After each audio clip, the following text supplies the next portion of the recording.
அனைவருக்கும் தெய்வீக வணக்கம். நான் உங்கள் Karthik. Welcome to divine truth YouTube channel. இன்னைக்கு நம்ம பார்க்க போறது நாளைய தினம் மார்ச் 8ஆம் தேதி வெள்ளிக்கிழமை மகா சிவராத்திரி. நாளைய தினம் சிவன் கோவிலுக்கு போக போறவங்க மற்றும் வீட்டிலிருந்தே சிவபெருமானை வழிபாடு செய்ய போறவங்க இந்த நிறத்தில் ஆடையை அணிந்து சிவ பூஜையை நீங்க செய்து பாருங்க. சிவபெருமானுடைய அருளை சுலபமாக நம்மால் பெற முடியும். ஒவ்வொரு ஆண்டும் நமக்கு மகா சிவராத்திரி வந்தாலும் கூட நாளைய தினம் 300 ஆண்டுகளுக்கு பிறகு வரக்கூடிய மிகவும் சிறப்பு வாய்ந்த சிவராத்திரி. சோ நம்ம சேனலுடைய அனைத்து சப்ஸ்கிரைபர்ஸ் மற்றும் வியூவர்ஸ், உங்களுக்கு எவ்வளவு வேலைகள் இருந்தாலும் சரி, கொஞ்ச நேரம் நீங்க டைம் ஒதுக்கி வீட்டு பக்கத்துல அல்லது நீங்க ஒர்க் பண்ற இடத்துல இருக்கக்கூடிய சிவன் கோவிலுக்கு போய் சிவபெருமானை நீங்க தரிசனம் செஞ்சுட்டு வாங்க. பல ஜென்மத்து பாவங்கள் ஒரே நொடியில் விலகும். எந்த ஒரு பிரார்த்தனையும் கூட நீங்க செய்ய வேண்டாம். ஜஸ்ட் நம்ம சிவலிங்கத்தை தரிசனம் செய்தாலே போதும். நம் வாழ்க்கைக்கு தேவையான அனைத்தும் நம்மை தேடி வரும். நமக்கு இருக்கக்கூடிய பிரச்சனைகள் அனைத்தும் மின்னல் வேகத்தில் பொடி பொடி ஆகும். இந்த மகா சிவராத்திரியை முன்னிட்டு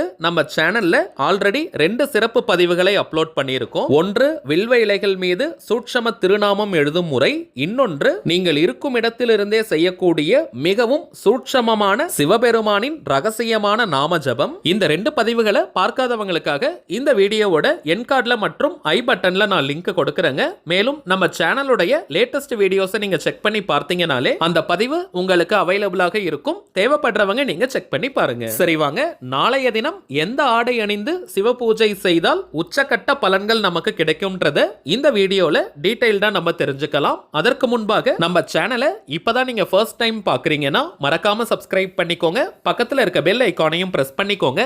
அப்பதான் அப்லோட் பண்ற எல்லா பயனுள்ள தகவல்களும் உடனடியா உங்களுக்கு நோட்டிபிகேஷன்ல வரும். ஆண்கள் பெண்கள் யாராக இருந்தாலும் இப்ப நம்ம பார்க்க போகும் இந்த பதிவு பொருந்தும்.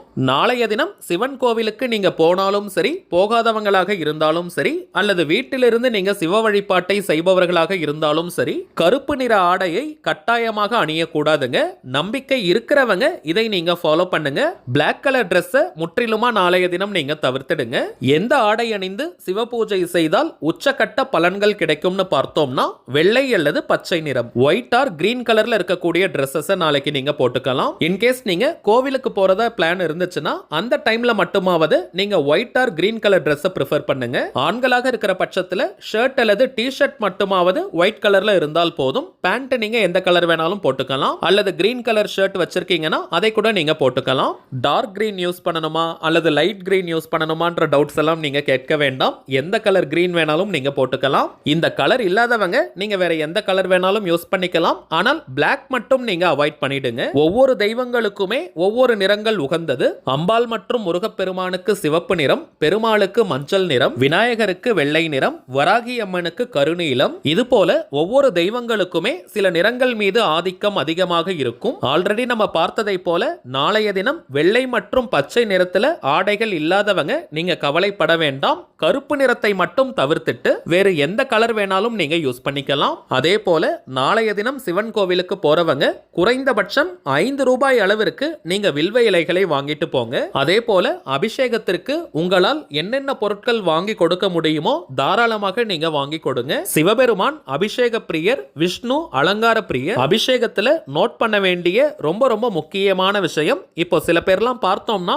அபிஷேகத்திற்கான அந்த பொருட்களை மட்டும் வாங்கி கொடுத்துட்டு அபிஷேகத்தை பார்க்காமல் வந்துடுறாங்க. தவிர்க்கவே முடியாத காரணம், டைமே இல்லாதவங்க நீங்க அபிஷேக பொருட்களை மட்டும் வாங்கி கொடுத்துட்டு வரலாம். ஆனால் கொஞ்சம் டைம் இருக்கிறவங்க அந்த அபிஷேகத்தை உங்கள் கண்ணால் நீங்க பார்க்கணும். அபிஷேகத்திற்கான பொருட்களை வாங்கி கொடுப்பதை காட்டிலும் அந்த அபிஷேகத்தை நம்முடைய கண்களால் பார்ப்பது தாங்க ரொம்பவுமே விசேஷம். அதிலும் சிவலிங்கத்திற்கு அபிஷேகம் நடப்பதை நாம் பார்ப்பது வாழ்க்கையில் மிகப்பெரிய புண்ணியத்தை நமக்கு சேர்க்கும். நிறைய சிவன் கோவில்களில் தினமுமே சிவபெருமானுக்கு அபிஷேகங்கள் நடக்கும். அதுல 2 முக்கியமான தினங்களில் நடைபெறும் அபிஷேகம் கோடி மடங்கு பலன்களை நமக்கு கொடுக்கும். ஒன்று ஆருத்ரா தரிசனம். நடராஜ பெருமானுக்கு ஆருத்ரா தரிசனத்தில் மட்டும் தாங்க அபிஷேகம் நடைபெறும். அந்த ஆருத்ரா தரிசனத்தின் போது அபிஷேகத்திற்காக நாம் வாங்கி கொடுக்கக்கூடிய பொருட்கள் எதுவாக இருந்தாலும் சரி, அதற்கு கோடி மடங்கு பலன்கள் நமக்கு கிடைக்கும். இரண்டாவதாக இந்த மாசி மாதத்தில் வரக்கூடிய மகா சிவராத்திரி சில சூட்சமமான அபிஷேக பொருட்களை நம்ம பார்க்கலாம். வாய்ப்பு இருக்கிறவங்க இதை நீங்க வாங்கி கொடுங்க. வாழ்க்கையில எந்த ஒரு காரியம் காரியத்தை எடுத்தாலும் நிறைய தடைகளை ஃபேஸ் பண்றவங்க, தொட்டதெல்லாம் தோல்வியில் போய் முடியுதுன்னு நினைக்கிறவங்க, நீண்ட நாட்களாக ஏதோ ஒரு நல்ல செய்திக்காக காத்துக்கிட்டு இருக்கிறவங்கன்னு இந்த கேட்டகரியில இருக்கிற எல்லாருமே நாளைய தினம் சிவபெருமானுடைய அபிஷேகத்திற்கு கரும்பு சாறு நீங்க வாங்கி கொடுங்க. வருடம் முழுவதும் உங்களுக்கு இனிப்பான செய்திகள் வரும். நீங்கள் எதிர்பார்க்கக்கூடிய உங்கள் மனதிற்கு சந்தோஷத்தை தரக்கூடிய செய்திகள் உங்களை தேடி வரும். சோ வாய்ப்பு இருக்கிறவங்க கட்டாயமாக நீங்க கரும்பு சாறு வாங்கி கொடுங்க. இரண்டாவது முக்கியமான பொருள் திருநீரு, விபூதி வாங்கி கொடுங்க. திருநீருனாலே அது 16 செல்வங்களை குறிக்கக்கூடியது. இகபர சுகத்தை முழுமையாக தரக்கூடிய ஆற்றல் விபூதிக்கு உண்டு. அடிக்கடி உடம்பு சரியில்லாம போறவங்க, சுகர் பிரஷர் எல்லாம் கண்ட்ரோல் இல்லாம இருக்கிறவங்க கட்டாயமாக நாளைய அபிஷேகத்திற்கு நீங்க திருநீரு வாங்கி கொடுங்க. அடுத்ததாக வீட்டில் திருமண தடை இருக்கிறவங்க மஞ்சள் தூளை கட்டாயமா நீங்க வாங்கி கொடுங்க. ஆண்கள் பெண்கள் யாராக இருந்தாலும் சரி, திருமணம் தள்ளி போய்கிட்டே இருக்கு, மனதிற்கு பிடித்த வரன் அமைய மாட்டேங்குதுன்னு நினைக்கிறவங்க நாளைய தினம் மஞ்சள் தூளை அபிஷேகத்திற்கு உங்க கையால நீங்க வாங்கி கொடுங்க. மேலும் அந்த அபிஷேகத்தை நீங்க கண்ணால் பார்க்கணும். நிறைய வீடுகள்ல திருமணத்திற்கான பரிகாரங்களை பசங்களுக்காக பெற்றோர்கள் பேரண்ட்ஸ் தான் பண்றாங்க. ஆனால் இந்த மஞ்சள் வாங்கி கொடுப்பதை யாருக்கு திருமண தடை இருக்கோ அவங்க கையாலேயே நீங்க வாங்கி கொடுக்கணும். வாழ்க்கையில திருமணம் அப்படின்றது மிகவும் முக்கியமான விஷயம். எல்லாருக்குமே எல்லா நாட்களிலும் வேலை இருக்கதாங்க செய்யும். ஆனால் நாளைய தினம் ஒரு 2 மணி நேரமாவது உங்களை நீங்க ஃப்ரீ பண்ணிக்கோங்க. இரவு முழுவதுமே சிவன் கோவில்களில் அபிஷேகங்கள் நடந்துகிட்டு தான் இருக்கும். சோ எந்த நேரம் வேணாலும் இந்த மஞ்சளை நீங்க வாங்கி கொடுக்கலாம். அடுத்ததாக கழுத்தை நெரிக்கும் அளவிற்கு கடன் பிரச்சனையில இருக்கிறவங்க மற்றும் அடகு வைத்த நகைகள் மற்றும் சொத்துக்களை மீட்க முடியாம தவிக்கிறவங்க பச்சரிசி மாவை அபிஷேகத்திற்கு நீங்க வாங்கி கொடுங்க. முடிந்தவரை வீட்டிலேயே நீங்க பச்சரிசியை அரைத்து அந்த மாவை கோவிலுக்கு எடுத்துட்டு போய் கொடுங்க. முடியாதவங்க நீங்க கடைகளில் ரெடிமேடா இருக்கக்கூடிய பச்சரிசி மாவு பவுடரை வாங்கிட்டு போய் கொடுக்கலாம். லிக்விட் ஃபார்ம்ல இருக்கக்கூடிய மாவு கொடுக்க கூடாதுங்க. இட்லி தோசைக்கு இருக்கிற மாதிரி தண்ணியான பதத்துல கொடுக்க கூடாதுங்க. அரிசி மாவு பவுடர் தாங்க நம்ம கொடுக்கணும். அடுத்ததாக தொழில் மற்றும் வியாபாரத்துல ஒரு நல்ல முன்னேற்றம் ஏற்படணும், நிறைய கிளைண்ட்ஸை நீங்க கவர்ந்து இழுக்கணும்னா சந்தனம் நீங்க வாங்கி கொடுங்க. அடுத்ததாக குழந்தை பாக்கியத்திற்காக காத்துக்கிட்டு இருக்கிறவங்க தேன் நீங்க வாங்கி கொடுங்க. நாட்டு மருந்து கடைகள்ல பார்த்தோம்னா விலை குறைவாக கூட தேன் விற்பாங்க. அந்த தேன் வாங்காதீங்க. ஓரளவிற்கு பிராண்டடான அல்லது உங்களுக்கு தெரிந்த கடையில நீங்க தேன் வாங்குங்க.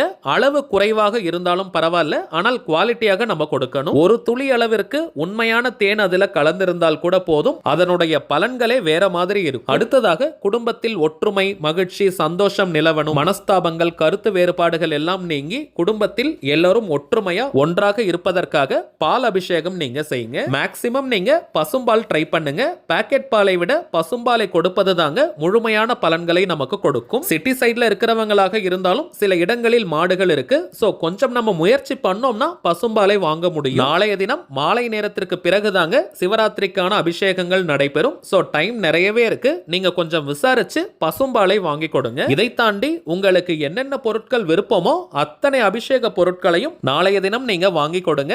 வாழ்க்கையில் மிகப்பெரிய மாற்றங்கள் ஏற்படுவது உறுதி. சரிங்க, அவ்வளவுதான் இந்த பதிவு. நிச்சயமா உங்களுக்கு பயனுள்ளதா இருந்திருக்கும்னு நினைக்கிறேன். மேலும் இந்த வீடியோ உங்களுக்கு பிடிச்சிருந்தா மறக்காம லைக் பண்ணுங்க. நம்ம சேனலையும் சப்ஸ்கிரைப் பண்ணிக்கோங்க. தேவைப்பட்டுச்சுன்னா உங்க ஃப்ரெண்ட்ஸ் அண்ட் ஃபேமிலிக்கும் இந்த வீடியோவை ஷேர் பண்ணுங்க. அடுத்ததா இன்னொரு முக்கியமான தலைப்போட நான் உங்களை சந்திக்கிறேன். என்றும் அன்புடன் கார்த்திக். நன்றி.